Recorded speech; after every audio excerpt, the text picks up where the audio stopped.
Rotus, Mazino, and Hauwa. You want to join in on the conversation, call us up 0144-89981. Send us a message 0809-444-0981. All right. So, Hauwa, you want to read the poll? I think it's already closed. I set it to close. Sure. I think about now. Sure. Yeah. The poll is up on Twitter. It says, vote honestly. Do you send interns on errands that have nothing to do with their job description? 44% of you all said they do. 51% said they did not. 5% said I used to, not anymore. Interesting. So I decided to put this poll up because there's a big influencer out there, Ogbeni Dikbo. I hope I pronounced that right. I love Yoruba so much. I got to learn the language. Yeah. Beautiful language. Dikbo. He put, where's his tweet? He says, interns are not errand boys and girls. Please respect your interns. NYSC folks are not office messengers. Don't use them as such. Please tutor them and help them develop important employability skills to advance their career. So, what happens if they're untutorable? Can you send them on errands then? Because a lot of them are just not very. I mean, no offense to all of them. Why do you think that is? If we say that they're not, that a lot of them are not there because not teachable. Right. It's a question of how they got there in the first place. Right. So you have to go right back to the beginning. Education system? Exactly. Well, okay, so... bypass the education system. There's something called gumption. There's something called common sense. There's something called, what do you call it? A wanting to learn, a... willingness to learn? No, ambition. Okay.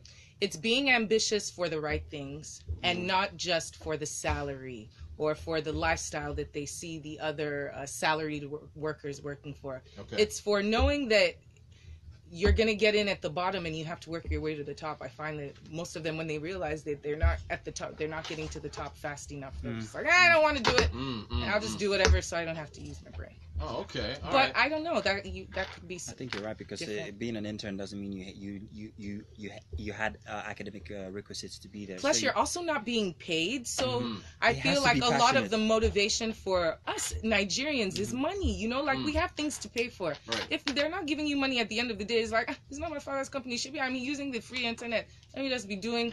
But it's like there's a disconnect between internship, the practice, and the actual specialization. Like you're doing this to get there. Right. You're not going to be there immediately. You have to go through a process, and I think that process is lost on a lot of them.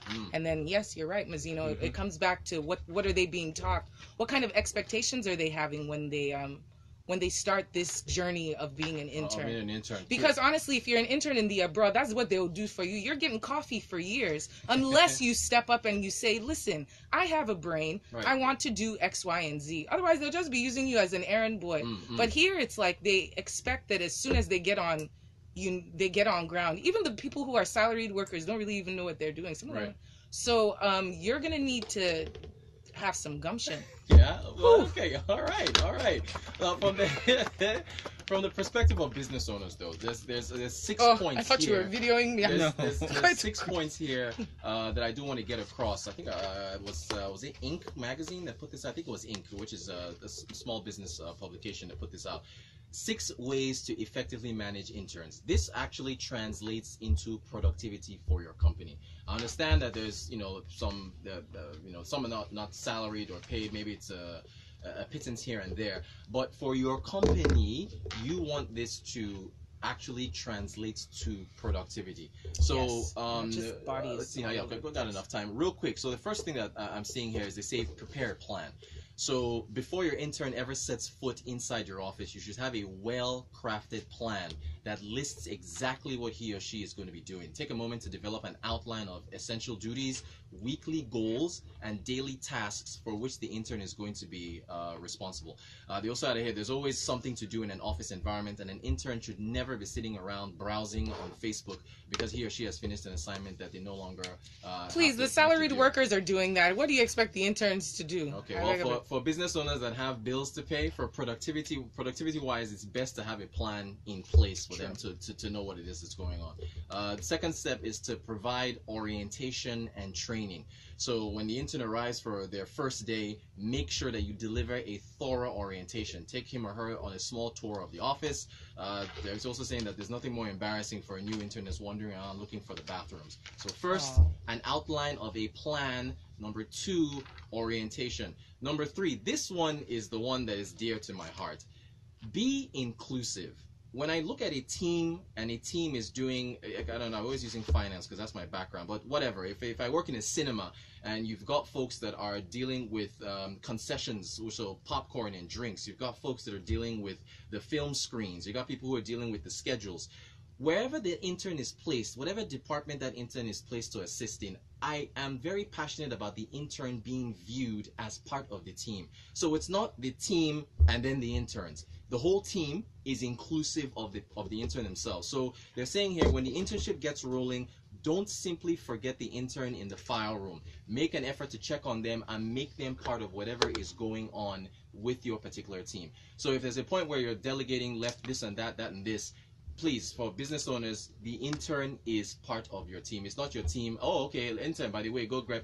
They're part of everything that's going on, the regular meetings that you have, the strategy sessions. So please, if this one is really dear to me, be inclusive. Fourth, delegations. Don't try to pick up everything on your own. They're saying that here, as far as learning how to delegate, don't just dump everything on your intern, right? Share it out amongst your team, but it kind of ties into the inclusive points as well. They have to be involved, right, when it comes to tasks. And then this one is also pretty important. Be patient. Most of these folks are coming out of school, don't have any idea what the real world is about, well, at least as far as exposure to the labor force and working 9 to 5 and so on and so forth. So it's very important that there is a level of patience that is provided to them, because an intern that's just coming into I don't know, an investment bank, and I'm saying, hey, build me a financial model showing transactions for a particular bank or something. They may have done it in school, but then or just learned the theoretical aspects of it. But the practicals, I have to show some patience in whatever tasks it is that I'm giving to them. So we must encourage that, and then encourage questions. We've all been there where you're explaining something to an intern to do, and they have this deer in the headlights, blank expression, and it might be annoying for some people. It's the accent. Usually, right? When I get that, it's because the accent is. Could be the accent, right? But whatever it is, you must encourage them to ask lots of questions so that they understand what is going on. The point of all this is this: while you're getting reduced labor wages, reduced labor costs on your end as a business owner, the key here is productivity. Look, doing business in this country costs a lot of money. The lights that you're seeing in your business, keeping them on costs money, because 50-60% of your overheads are going to your generator, which has to be serviced every month, which has to be filled up with fuel. So I can't stress this enough. Productivity is the end game of this show, right? For any business that you're going into. And so, for those of you out there, if you have interns in your office and they're not doing anything, you really do need to brush up, because that's lost productivity that's just sitting in a seat, keeping it warm, while things in your office need to be going on. So, quick. We got a couple messages. Go ahead, didn't leave a name, said stop sending them to buy shawarma. Mazino, I think that one's for you. Ooh, houses. Ooh, way to point fingers, houses. No, just because you know you I like didn't say shawarma. anything. It's because you're the only one I know that like that. Sorry, okay, I'm sorry, Mazino, I'm sorry. It was supposed to be funny. It's alright, it's all fun. Okay, Sharon said interns don't have a job description. All part of paying your dues. That's a very African person. Yeah, sure. You got to pay your dues, and you have to pay it in pounds and dollars. I'll tell you something, however. Let's bring it home and let's talk about... finish, please. He continues to say, learn the job, of course, but buy amala for me, Biko. I'll tell you something. Now, that last message there is actually true to how you intern in any establishment. Especially, I'm not saying right now, and I'm not saying here at Smooth, but back in the days, getting on media. That was it. Mazino, it's life. I will give you an example of David Attenborough. Now, David Attenborough, talking about him like he knows him. This is my cousin. let me tell you though. No, he should be closer to 90 than anything. He interviewed Barack Obama last year. Okay. He's a renowned BBC broadcaster, and his forte was documentaries, nature documentaries. Now, he told a story about when he was young and how he got on the BBC. He said he went there every day asking to be part of them, and they said no. Eventually, he said, you know what, I can make coffee. And that was years ago. He stood there every day making coffee for them, and then eventually he's the biggest export the BBC has ever had in one man. There we go. So, yes, I understand when he says pay your dues, but then again, don't take advantage of the interns and say that you're going to make them servants is where I stand. Right. True. If the intern has a little bit of smarts, they will not allow themselves to become a servant. That's the point I'm trying to make. Like, you're going to find a way to wiggle out of that because that's not what you're trained for. But at the same time, don't send them to buy shawarma and amala. Okay, we got in this message. You were supposed to read somebody's tweets. You told someone on Twitter you were going to. Yes, real quick. I can't mention it, but this is from Femi. It's Segmakelly, which is his handle, SEGMAKELLY. He said, my bosses sent me to buy amala and all kinds of stuff when I was doing IT at. I said I couldn't read the name of the bank, but I'll leave the bank out. So Femi, that's you know the bank, of course. I know someone who was sent to go buy Bali at that same bank. It's not good. Okay, go ahead. Someone sent in this message, said for younger staff, running errands for superiors in the office is just culturally thin. Muste said, unfortunately, you may need a special show on the interns. I know, Quite a number of professionals realize that they need to mentor them. They are often used for clerical duties, including NYSC. We fail to realize our youth population and don't want to engage them. We just bring them to tick attendance. They need mentors. In the abroad, these young guys by 25 have 5 years experience. So it often seems funny to Nigerians when they see jobs asking for fresh graduates with years experience. During my NYSC, I stood my ground and was never sent on all those crazy errands. My fellow NYSC mate was doing that, but I just stood my ground. It's unfair to not utilize these talents. So unfair. And that's my point, Muste. Right. Like, some people do this psychological thing where they're sizing you up, they're sifting you out. Which ones are the ones I'm going to even bother with? Is it you that every time, are you a yes man? Every time I say jump, are you going to jump? Right. Aren't you going to question? It's what I'm, a commenter left the word initiative. Right. Do you have are you going to have the initiative to let someone ride you, Right, roughshed, I think. Thank you. Yeah.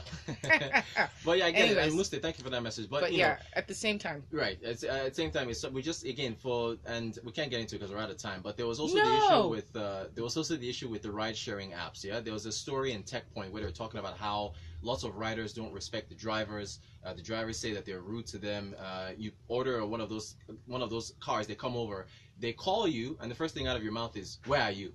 As opposed to, "Hey, good morning. Okay, are you my ride for this and that?" So there's this whole thing of how we view some of these roles, from internships to the ride-sharing apps and driving and so on. But the point here is, though, once again, just to end on this note, for a business, if productivity is your end result, please make sure that your interns are not spending time buying granola and poly, and instead doing things that are going to push your business towards being more productive. Well said. Right. We got a couple more messages. Let me just run through them. Femi said, interns need to be given support and an enabling environment. I had the opportunity as an intern back in the days. My eyes see when, but I learned the ropes hard, tight, and rough, but it shaped me. I never gave up, and I conquered, and I got trained. Good for you. Good for you, Femi. Tosin Baba says, we first need to educate students on what internship is through career offices and universities, if they still exist. Offices here still don't have on-board plans for interns. I remember career people coming to my campus to tell me about opportunities. So that's a solid point that he makes.